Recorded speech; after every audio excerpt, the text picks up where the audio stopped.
تقریب میں نے کہاں سے کی ہے میرے بھائی؟ تقریب تو انہوں نے کی جنہوں نے امت کو سنی شیعہ فرقوں میں بانٹ دیا. سنیوں میں بھی 5 فرقے بن گئے، حنفی، شافعی، مالکی، حنبلی اور اہل حدیث. شیعہ میں اتنے فرقے بن گئے. جنگ جمل، صفین، نہروان میں نے نہیں کروائی، میں نے کروائی ہے. تقریب تو پہلے سے ہوئی تھی، تعمیر ہم نے کی ہے.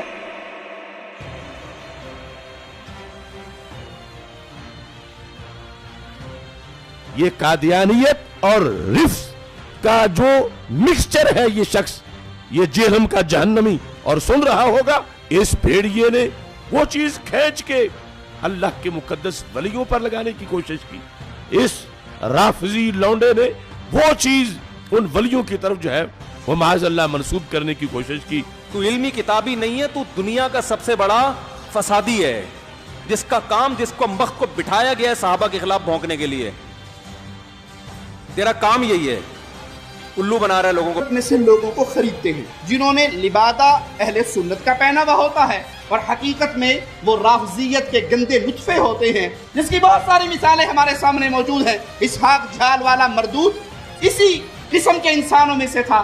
انجینئر مرزا مردود اسی قسم کے انسانوں میں سے ہے. رافضیت کے پیسوں پہ پلنے والا، ایران کے ٹکڑوں پہ پلنے والا یہ جانور صحابہ کے بارے میں اپنی زبان گندی دراز کرتا ہے، اور حقیقت میں اس کا من پلیت ہے، اس کے ماننے والے اس سے بڑے پلیت ہیں. آج جہلم کا ایک زبردست قسم کا رسوائے زمانہ انسان، اور مرزا علی الجہلمی کئی سوال ایسے ہیں جن کا جواب باقی ہے. تو ابن تیمیہ کی کیا بات کرتا ہے، کہاں پہ راجہ بھوج، کہاں پہ گنگو تیلی. حضرات گرامی کا تیری اوقات کیا ہے، تیری حیثیت کیا ہے، تیرا مقام اور منصب، تیرا مرتبہ کیا ہے. ہر ابن تیمیہ سے محبت کرنے والا تیرے وجود کے پر تھوکے گا، تیرے کردار پہ تھوکے گا، تیری سیرت پہ تھوکے گا، تیرے نسب العین پہ تھوکے گا، تیرے نظریے پہ تھوکے گا. حضرات گرامی قدر جھوٹا ہے، یہ کذاب ہے، یہ مکار ہے، یہ دجال ہے. لوگوں کو اپنے دام تصویر میں پھنسانا چاہتا ہے، لوگوں کو سیدنا امیر معاویہ کی ذات اقدس سے برگشتہ کرنا چاہتا ہے. حضرات گرامی قدر دیکھ لیجئے، میں آپ کو لا وجہ البصیرت یہ بات کہتا ہوں، مرزا کل بھی ذلیل تھا، مرزا آج بھی ذلیل ہے، اور انشاءاللہ مرتے دم تک یہ ذلیل و رسوا ہی رہے گا.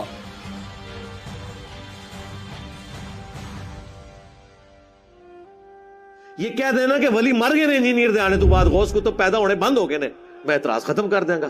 ان کا تو دعویٰ ہے کہ دنیا چلاتا ہی غوث ہے. چونکہ ان کی غوثیت کا سلسلہ چل رہا ہے ابھی تک، تو پھر ہم ڈیمانڈ کریں گے کہ وائٹ ہاؤس کو اٹھا کے مارگلا کی پہاڑیوں پہ لاؤ. تخت بلقیس آیا نا، ہم مانتے ہیں. ہم نے کب کہا کہ آپ نہیں لا سکتے، ہم کہتے ہیں لاؤ نا، لاؤ بھی نا، اور زبانی کلامی مان لو. پھر میرے لیے بھی مانو کہ میں بھی یہ کر سکتا ہوں. اچھا میں یہ دعویٰ کرتا ہوں میں یہ کر سکتا ہوں، کیا بریلوی مان لیں گے؟ یہی کہیں گے نا کہ کر ہیں تو تھوڑے بابے کو نہ سی ڈیمانڈ کریے کرو. ہم ان پرنسپل تو ڈینائل کر ہی نہیں سے. آج تک میں نے قرآن کے کسی معجزے کا، کرامت کا انکار کیا، صحابہ کرام کی کرامات کا انکار کیا. ہم ان کے بابوں کی جھوٹی باتوں کو نہیں مانتے. ہم کہتے ہیں جھوٹے کلیم کر رہے ہیں، یہ اپنے بابوں کے بارے میں وہ کرامات اور معجزات کلیم کر رہے ہیں جو نبی کو نہیں دیے گئے. یہی تو ہم نے لکھا ہے ادھر، نبی کے جیسا ہے ہی کوئی نہیں، بابے تے شاہی کوئی نہیں. اگر نبی کو ایک معجزہ نہیں دیا گیا، وہ آپ بابے کے بارے میں کیسے کلیم کر رہے ہیں؟ یعنی نبی کو دیکھ کر تو صحابہ کرام کے مخالفین کلمہ نہیں پڑھتے. بازید بستامی جس گلی سے گزر جائے لوگ دیکھ کے کلمہ پڑھ لیتے. تو ہم تو کہیں گے نا یہ بکواسیات ہے. اور اگر یہی بات ہے تو پھر ہمیں مانے ولی اللہ. ہمیں دیکھ کے نہیں، ہماری ویڈیوز دیکھ کے لوگوں نے بریلویت چھوڑ دی ہے، ان کا مسلک چھوڑ دیا نا. ٹھیک ہے، ان کی نظر میں کلمہ پڑھ کے وہ ادھر آ گئے نا، تو پھر ہمیں مان لیں اولیاء اللہ. اس بندے کے بارے میں جو صحابہ کرام کے فضائل کے اوپر جس کے سب سے زیادہ کلپ ہیں، جائیں لکھیں دنیا میں انکلوڈنگ طارق جمیل صاحب کے، کسی کا کلپ نکال لیں صحابہ کرام کے فضائل کے اوپر. خوبصورت انداز، ایک ایک چیز ریفرنس کے ساتھ، بلیک اینڈ وائٹ میں. صرف میرے کلپس ہیں. خالد ابن ولید لکھیں، سیدنا ابوبکر لکھیں، سیدنا عمر لکھیں، سیدنا عثمان لکھیں، سیدنا علی لکھیں. اتنے ڈیٹیلز میرے کلپ ملیں گے جس میں نے شانیں بیان کی. آپ لوگ تو مرضی کے صحابہ کی شانیں بیان کرتے ہیں، اور تو اور چھوڑ دو، حضرت معاویہ کے فضائل پہ بھی میرا ایک کلپ. پیچھے تو کوئی بات نہیں رہ جاتی، وہ بھی نہ کھولے تو آپ نے مجھے پکڑ لینا. تو مجھے آپ بتائیں گے کہ میں یہ نہیں کہتا ہوں صحابی. تو میں ریکویسٹ کروں گا خدا کے لیے میرا وہ کلپ قادیانیوں کو دعوت اصلاح وہ آپ خود سن کے دیکھیں. آپ کے بزرگوں کی دعوت سے تو قادیانی اپنے فاسد عقیدے میں پکے ہوئے ہیں اور ہماری دعوت سے لوگوں نے دعوت حق قبول کی ہے. لیکن چونکہ میں نے چندہ نہیں اکٹھا کرنا ہوتا ورنہ میں بھی یہاں سے ویڈیو بنا کے ختم نبوت کے نام کے اوپر ایک چندہ بک لانچ کر دیتا کہ یہ دیکھیں یہ لوگ چینج ہوئے ہیں. ہم وہ کام کرتے ہی نہیں ہے نا, اپنی جیب سے لگانا ہوتا ہے اللہ کے فضل سے. تو یہ جملہ انہوں نے آؤٹ آف کنٹیکسٹ اٹھایا. یہ میں نے تعلیق بالمحال کی تھی. یہ مولویوں کو ٹرم سمجھ آئے گی. تعلیق بالمحال یعنی آپ ایسی مثال بیان کرنا کہ جس کی پاسبلٹی نہ ہو. اور میں نے آگے جملہ بولا تھا کہ وہ کبھی بھی مجھے مسلمان نہیں مانیں گے, کیونکہ اگر مجھے وہ مسلمان مانیں گے تو الٹیمیٹلی انہیں غلام قادیانی کو دجال ماننا پڑے گا.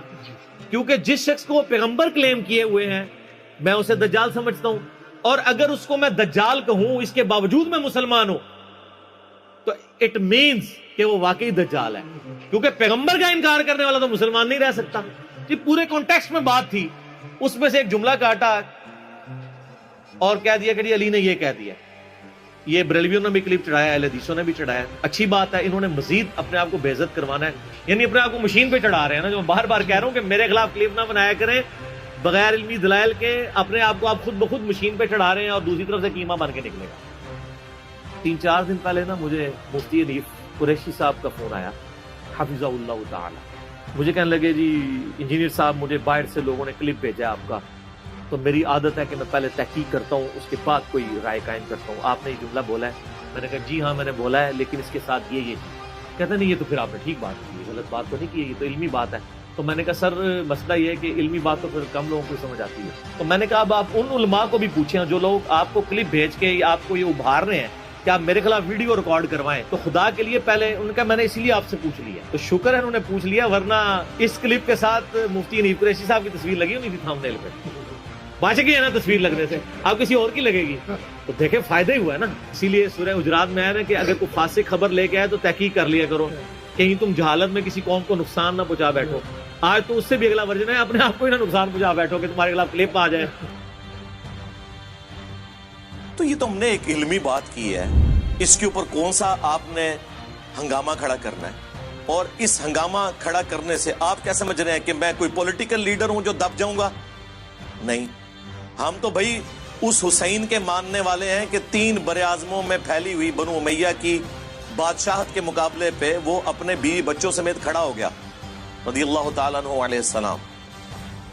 حسینی اس وقت بھی دلیر تھے, آج بھی دلیر ہیں, اور بنو امیہ کے خدمت گزار ریال خور اس زمانے میں بھی بزدل تھے, آج بھی بزدل ہیں. ہمیں نہ تو ایران سے کوئی فنڈنگ ہو رہی ہے نہ سعودیہ سے کہ ہم ان کے ایجنڈے لانچ کریں. ہم جو کچھ بات کرتے ہیں وہ قرآن سے, بخاری سے, مسلم سے کرتے ہیں. اگر کوئی فتویٰ لگانا ہے تو پہلے پھر آپ ان کتابوں کے اوپر لگاؤ اور اپنا ایمان برباد کرو. باقی میں اس میں عرض کر دوں کہ یہ بعض لوگ جو ہمیں مشورہ دے رہے ہیں نا کہ جی وہ جو حالات و واقعات بڑے ہیں جی آپ ملک چھوڑ جائیں, یہ کر دیں. میرے بھائی یہ آپ کسی اس زوم میں نہ رہیے گا, ملک چھوڑ کے کیا یہ لوگ سب کچھ چھوڑ کے جائیں گے. یہ ان کے باپ کا ملک ہے کہ چھوڑ کے چلے جائیں, ان کو پتہ ہی نہیں میری طبیعت کا. یہ اس چکر میں تھے کہ ہم یہ کریں گے تو یہ ٹھنڈا پڑ جائے گا. اللہ دے بندے ہو, یہ ٹھنڈے وہ پیندے جو عوام کے ٹکڑوں پہ پلتے ہیں, جو سینکڑوں لوگوں کو اپنی جیب سے روٹی کھلاتے ہیں, وہ ایسے نہیں ہوتے. یہ غریب نواز جو لوگ ہوتے ہیں ان کا ایٹیچیوڈ یہ نہیں ہوتا. آپ لوگوں کو پتہ ہی نہیں ہے کہ اللہ تعالیٰ نے آپ کو واسطہ کس بندے کے ساتھ ڈالا ہے, ابھی تک نہیں پتہ چلا آپ کو. اور دوسرا میں یہ بات آپ کو بتا دوں کہ the damage has been done. جو میں اپنی زندگی میں آپ کے فرقوں کے ساتھ کر سکتا تھا نا, وہ میں آج کی ڈیٹ میں کر چکا ہوں. یہ اسٹوڈیو ریکارڈنگ کے اعتبار سے میں ڈیٹ بول دیتا ہوں, 10 مئی 2020 تک جو ڈیمیج آپ کو پہنچنا تھا آپ کے صدیوں کے کھڑے ہوئے فرقوں کو, وہ پہنچ چکا ہے. اب اس ڈیمیج کی ریکوری کا میری زندگی یا میرے ملک میں رہنے یا نہ رہنے سے کوئی تعلق نہیں. لہذا ہماری جو اللہ کے فضل سے اس پلیٹ فارم کی لیگیسی ہے, میں نہیں کہتا میری لیگیسی, اس پلیٹ فارم کی لیگیسی کہ آپ نے کتابوں کے ساتھ جوڑنا ہے اور صرف ان بابوں کو ماننا ہے جو کتابوں کو مانتے ہیں, اور جو باب کتابوں کو نہیں مانتے ان کی بات اندھے بن کے نہیں ماننی. اس پلیٹ فارم کی لیگیسی, اس کا مقابلہ تو اللہ کے بندوں پچھلے 1000 سال کے بزرگوں کے لاکھوں ماننے والے علماء اور کروڑوں پبلک نہیں کر سکی. تسی تو شاہی کوئی نہیں. الٹے گئے ہیں کہ نہیں فرقے؟ لوگوں کو نیگیٹو تعارف ہوتا ہے اس پلیٹ فارم کا, وہ اپنا پلیٹ فارم چھوڑ کے اٹیچ ہو جاتے ہیں. اٹیچ یہ نہیں کہ وہ میں نے کچھ چندہ بک ہے, نہیں, ہم تو اپنی جیب سے کھلاتے ہیں.